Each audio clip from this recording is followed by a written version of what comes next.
Hello family, आप देख रहे हैं घोस्ट स्टोरीज हिंदी राज मल्होत्रा के साथ। अगर आप लोगों ने चैनल को अभी तक सब्सक्राइब नहीं किया तो प्लीज चैनल को सब्सक्राइब कर लीजिए और बेल आइकन को दबा दीजिए, जिससे आने वाली लेटेस्ट अपडेट आप तक सबसे पहले पहुंचती रहेगी। तो चलिए बढ़ते हैं आज की कहानी की तरफ।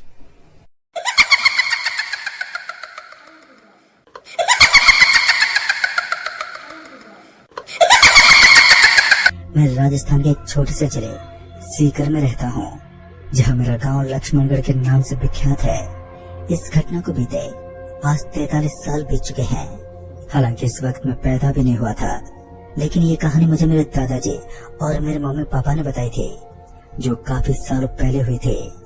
इस वक्त तो हम लोग कहीं दूर खेतों में जाकर बसे हैं, लेकिन ये घटना उस वक्त की है जब मेरे पापा अपने पापा यानी कि मेरे दादाजी के साथ गांव की एक बड़ी पुरानी हवेली में निवास करते थे।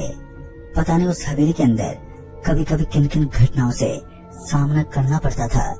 जब भी मेरे पापा उस हवेली के अंदर मौजूद होते तो उन्हें अजीब आवाजों से सामना करना पड़ता। ऐसे एक दिन मेरे पापा जब उस हवेली के सबसे ऊपर वाले कमरे में मौजूद थे तो उन्हें अचानक ही ऐसा लगा कि बाहर किसी चीज के खटखटाने की आवाज उन्हें सुनाई दी हो। हालांकि ये सिलसिला यहीं पर समाप्त नहीं हुआ था। जब मेरे पापा ऊपर के कमरे से बाहर निकले तो बाहर का माहौल एकदम शांत था। मौसम भी ठीक ठाक नजर आ रहा था। सब कुछ एकदम सामान्य चल ही रहा था कि अचानक से मेरे पापा के पैर में एक पत्थर चुभ गया, जिस कारण खून की कुछ बूंदें छत के ऊपर गिरने लगी। उसके बाद जो हुआ, मेरे पापा के साथ साथ सब लोगों की समझ से बाहर था। दरअसल मेरे पापा के पैर से जो खून निकला था, वो खून अचानक ही छत के ऊपर से गायब होने लगा। ऐसा लग रहा था मानो उनके आसपास कोई ऐसी अदृश्य शक्ति है जो उस खून को वहां से गायब कर रही है। उस वक्त मेरे पापा पहली बार इस तरीके की अजीब घटना से सामना कर रहे थे, जिस कारण उन्हें बड़ा ही अजीब लग रहा था। और साथ ही पापा को ऐसा प्रतीत हो रहा था मानो कोई उनके आसपास अपने कदम पटक रहा हो, मगर वो कौन था, इस बात से अनजान मेरे पापा जल्दी से भागते छत से नीचे उतर गए। कहते हैं जब इंसान के मन में खौफ की कोई जगह बसती है तो उसे अपने परिवार वालों की ही असल में सेफ्टी लगती है। पापा जल्दी से मेरे दादाजी के पास पहुंच गए और दादाजी को पूरी बात बताई। और जब उन्होंने अपने पैर को ऊपर की तरफ उठाया तो पापा बहुत झक्के रह गए, क्योंकि उन्होंने देखा कि उनके पैर के ऊपर कोई चोट मौजूद ही नहीं थी। लेकिन ऐसा कैसे मुमकिन था? कुछ देर पहले ही उनके पैर के ऊपर एक भारी चोट आई थी। यह एक छोटा सा हादसा कहीं न कहीं पापा के मन में भय की एक नई दशा पैदा कर रहा था। ये पहली बार था जब पापा के परिवार में किसी के साथ इस तरीके की घटना घटी थी। खैर वो रात तो बीत गई, लेकिन जैसे सुबह हुई तो मेरी ताई का कहना था कि उन्हें रात में लोहे की बनी टीन के नीचे ऐसा लग रहा था मानो उनके ऊपर जोरों की बारिश हो रही हो। लेकिन जब वो इस मौसम की असलियत को देखने के खातिर उस टीन के नीचे से बाहर निकली तो उन्होंने पाया कि वहाँ पर बारिश तो दूर की बात थी, चारों ओर हवा तक मौजूद नहीं थी। खैर एक ही रात ने हमारे परिवार को हिलासा दिया था और ये संकेत बता रहे थे कि इस बड़ी सी हवेली के अंदर कुछ तो ऐसा है जो जमीन से लेकर छत तक अपना कहर ढाता है। लेकिन वो क्या था ये तो कोई भी नहीं जानता था, मगर मेरे एक ताऊजी जिनका नाम हरफूल था, उन्हें घर वालों के इस बात पर कहाँ पर विश्वास होने वाला था, क्योंकि उन्हें इन चीजों पर कुछ खास यकीन नहीं था। मगर पापा पूरी तरह से इस बात से सहमत थे कि हो ना हो कुछ तो इस हवेली में दाखिल हुआ है जो काफी अलग और अजीब है। तो उन्होंने एक रात अकेले ही उस ऊपर वाले कमरे में सोने का वादा किया। दोस्तों ये उस रात की बात है जब मेरे ताऊजी अकेले ही घर के सबसे ऊपर वाले कमरे में सोने वाले थे। और अपने वादे के अनुसार मेरे ताऊजी शाम के तकरीबन 6 बजे के आसपास खाना वाना खाने के बाद ऊपर वाले कमरे की तरफ लौट गए। लगभग 2 घंटे तक सब कुछ सही रहा, लेकिन जैसे ही रात के तकरीबन 8:30 बजने को आए तो उन्होंने टॉयलेट करने के लिए उस कमरे का दरवाजा खोला, लेकिन उसकी भरपूर कोशिश के बावजूद भी उस कमरे का लॉक नहीं खुल पाया। फिर वो थक हार कर वापस अपने बेड पर आकर बैठ गए और तभी उस कमरे का लॉक अपने आप ही नीचे की तरफ खिसक गया और वो आराम से खुल गया। ये पहली हरकत थी जो मेरे ताऊजी को काफी अजीब लगी, लेकिन उन्होंने इस बात पर ज्यादा ध्यान नहीं दिया। और जैसे उन्होंने अपना हाथ दरवाजे को खोलने की कोशिश में आगे बढ़ाया तो उस कमरे का दरवाजा जोर से अपने आप ही खुल गया। और इस तरीके का नजारा देखने के बाद मेरे ताऊजी का शरीर अचानक ही जोर से कांपने लगा। उसके बाद मेरे ताऊजी को किसी के जूते पटकने की आवाज सुनाई दी और जब उन्होंने बाहर की गली में एक दृश्य देखा तो उन्होंने पाया कि लंबे लंबे जूते पहने और सर पर पगड़ी बांधे हुए एक आदमी उनके कमरे की तरफ बढ़ रहा था। मेरे ताऊजी को ऐसा लग रहा था कि उन्होंने पहले भी इस आदमी को कहीं पर देखा है।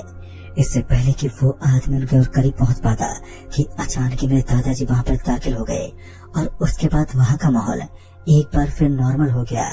सभी के साथ कुछ न कुछ अजीब घटनाएं घटती रहती थी, लेकिन मेरे दादाजी ही अकेले एक ऐसे शख्स थे जिनके साथ ऐसी घटनाएं अमूमन ना के बराबर होते थे। मेरे ताऊजी जल्दी से दादाजी के पास पहुंचे और उन्हें पूरी बात बताने लगे, लेकिन तब तक ताऊजी को जोर से चक्कर आने लगा और फिर चक्कर आने की वजह से वो बेहोश होकर जमीन पर गिर गए। उसके बाद जब उन्हें होश आया तब तक सुबह हो चुकी थी और सुबह के वक्त उन्होंने सारे घर वालों को अपने बगल में बैठाकर उन्हें पूरी घटना के बारे में बताया। लेकिन आज पता नहीं मेरे ताऊजी को ऐसा क्या फील हो रहा था कि उनका सर जोरों से दर्द कर रहा था। उनके पूरे बदन में एक अजीब सी कपकपी छोड़ चुकी थी। उन्हें अपने शरीर में एक जोरों की कमजोरी महसूस हो रही थी और साथ ही बेचैनी का एक जरिया भी उन्हें अपने शरीर में महसूस हो रहा था। ताऊजी को मेडिकल की दवाइयां दी गई, लेकिन ये हरकत मेडिकल दवाइयों से कहाँ ठीक होने वाली थी। वक्त बीतने के साथ ही सब कुछ एक बार फिर नॉर्मल होने लगा, लेकिन ये घटना स्थिर नहीं हुई। तभी मेरी ताई के साथ कुछ ऐसी घटनाएं अंजाम देने लगे जिनके बारे में हमने कभी सोचा तक नहीं था। लेकिन ये तो कुछ भी नहीं था।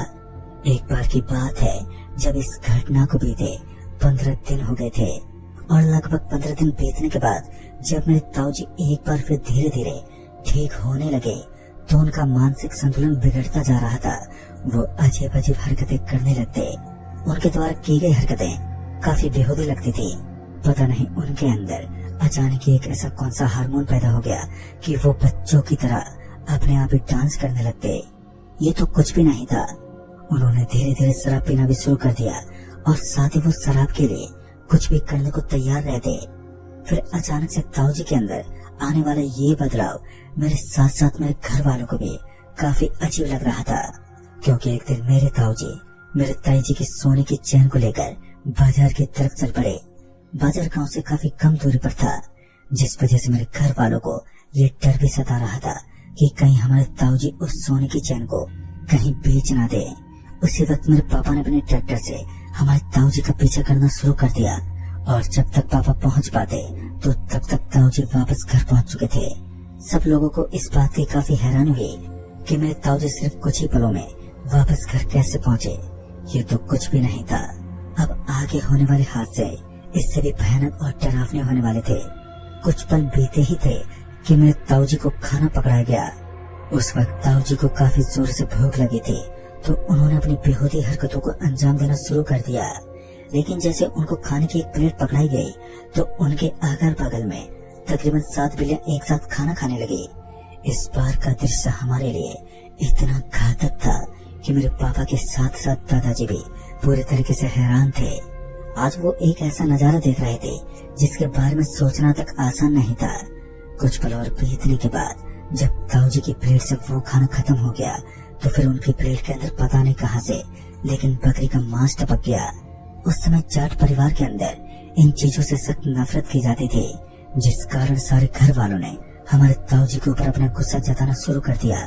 लेकिन दूसरी तरफ एक रहस्य की बात ये भी थी कि उन्होंने प्लेट को छुआ तक नहीं था।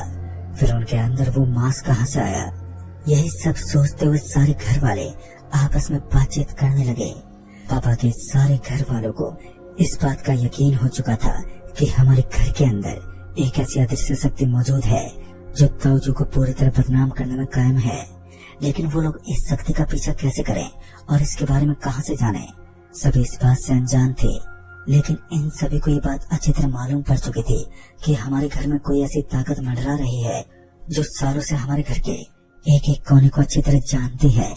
और इस बात का पता आज पूरी तरीके से लगने वाला था। रात के तकरीबन 7:30 बज रहे थे और उस वक्त मेरे पापा जब दादाजी के पास पहुंचते हुए घर में हो रही इन घटनाओं के बारे में बातचीत कर रहे थे, तभी मेरे दादाजी थोड़े जोश में आते हुए बोले, अगर किसी में हिम्मत है तो मेरे साथ ऐसी घटनाओं को अंजाम दें। आज मैं खुद इस हवेली के अंदर अकेला रहूंगा, बाकी सभी लोग खेत में चले जाएंगे। दादाजी की बातें सच में बहुत कठिन थी, लेकिन दादाजी के घर में वही होता था जो दादाजी चाहते थे।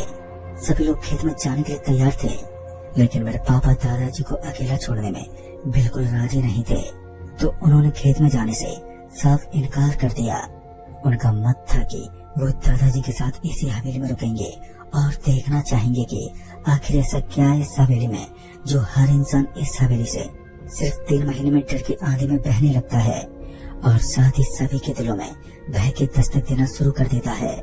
लेकिन दादाजी तो यही चाहते थे कि वो अकेले इस हवेली में रुककर सभी लोगों को ये बता दे कि भूत प्रेत जैसी कोई चीज नहीं होती। परिवार के अधिकतर लोग अब खेत में जा चुके थे, लेकिन मेरे पापा अभी भी हवेली के बाहर बने एक चबूतरे पर बैठे हुए थे और वो इंतजार कर रहे थे कि कब दादाजी हवेली से बाहर निकले और उन्हें घर के अंदर आने का इशारा करें। धीरे धीरे वक्त बीतता गया और अब नींद की वजह से पापा की आंखें भी झपकने लगी थी। तभी पापा दीवार के ऊपर से कूदते हुए हवेली के अंदर पहुंच गए, तो एक पल के लिए उनका पूरा शरीर भय और खौफ के मारे थर-थर कांप उठा। दरअसल उन्होंने देखा कि 27 साल पुरानी एक मजबूत कड़ी के ऊपर फांसी खाकर कोई लटका हुआ था। उस वक्त मेरे पापा को यही लगा कि शायद दादाजी अब मौत के घाट उतर चुके हैं। पापा जल्दी से भागते हुए उस फांसी के फंदे के पास पहुंचे, तो अचानक ही उस कड़ी के ऊपर लटके इंसान ने अपनी आंखें खोली, तो पापा ने देखा कि असल में बड़े दादाजी नहीं बल्कि कोई और ही था। लेकिन उस इंसान को देखकर ऐसा फील हो रहा था कि उन्होंने पहले भी इन्हें कहीं देखा है। अपने कदमों में तो लंबे लंबे जूते पहने और सर पर पगड़ी बांधे इस इंसान को पापा ने कहीं तो देखा था, लेकिन इस वक्त जरूरी ये था कि पापा यहाँ से बचकर निकल सके। और उसी वक्त मेरे पापा जल्दी से भागते दरवाजे की तरफ बढ़ने लगे। तब उन्होंने देखा कि दरवाजे के पास भी उन्हें एक और औरत खड़ी दिखाई दे रही थी और उस वक्त घर में सिर्फ एक लाइट जल रही थी, तो उस औरत का पूरा शरीर पापा को अपनी आंखों के सामने साफ साफ दिखाई दे रहा था। उस औरत के दांत उसके घूंघट से साफ साफ झलक रहे थे और उस वक्त पापा को इस समझ से ज्यादा समय नहीं लगा कि इस समय वो अपनी जिंदगी और मौत के बीच खड़े हैं। उन्हें किसी भी तरह इस हवेली से बाहर निकलना होगा। लेकिन दूसरी तरफ पापा को दादाजी की चिंता भी सता रही थी, जिस कारण वो सबसे पहले ऊपर के हिस्से में पहुंचे और फिर दादाजी की तलाश करने लगे। लेकिन ताजुब की बात तो ये थी कि काफी जगह ढूंढने के बाद भी दादाजी का कोई अता पता नहीं था। बाद में जब मेरे पापा एक बार फिर नीचे वाली मंजिल पर पहुंचे, तो उन्होंने देखा कि दादाजी एक बुरी अवस्था में जमीन पर पड़े हुए थे। लेकिन अच्छी बात तो ये थी कि उनकी सांसें अभी भी चल रही थी। तभी पापा ने किसी तरह उनको हिलाया डुलाया और बाद में मेरे दादाजी ने बताया कि जिस शख्स के अंदर घर की वो आत्मा मौजूद है वो कोई और नहीं बल्कि मेरे ताऊजी ही थे, जो अभी भी ऊपर वाले कमरे में मौजूद हैं।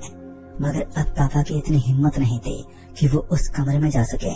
तभी मेरे पापा दादाजी को लेकर तत्कालिक दीवार के ऊपर से छलांग मारते हुए उस खौफनाक हवेली से बाहर निकल गए। उस रात का ये हादसा अब तक का सबसे डरावना और भयानक हादसा था, जिस कारण मेरे पापा और दादाजी वहीं पर रहने वाले बाबा जी के पास चले गए। और उस बाबा जी का नाम वहाँ चारों तरफ सबसे ज्यादा विख्यात माना जाता था। जिसे भी भूत प्रेत की समस्या पेश आती तो वो महाराज सभी लोगों की इन कठिनाइयों को वो अच्छे से दूर कर देते थे। और फिर जब मेरे दादाजी ने अपनी आप बीती उन बाबा को बताई, तो उन्होंने बताया कि ये आत्मा किसी और की नहीं बल्कि मेरे दादाजी के चाचा की है, जो इस हवेली पर कब्जा जमाना चाहती है। क्योंकि पिछली अमावस्या की रात को ही किसी गलत साई ने उनकी आत्मा को एक बार फिर इस घर के ऊपर मंडराने का मौका दिया है और अब वो आत्मा इस हवेली को अपना बनाना चाहती है। और बाद में मेरे पापा और दादाजी ने उस हवेली के अंदर एक हवन करवाया और साथ ही ताऊजी के शरीर पर मौजूद उस आत्मा को मुक्त करवाया। आज इस घटना को बीते काफी साल घट चुके हैं। आज भी हम लोग उस हवेली के अंदर निवास करते हैं, लेकिन हमें ऐसा कुछ भी दिखाई नहीं देता। लेकिन ये कोई मनगढ़ंत कहानी नहीं बल्कि एक हकीकत है, जिसे मेरे पापा के साथ साथ मेरे सारे घर वाले भी इस बात को सही साबित करते हैं, क्योंकि उन्होंने इस क़यामत की आंधी को अपनी आंखों से देखा था।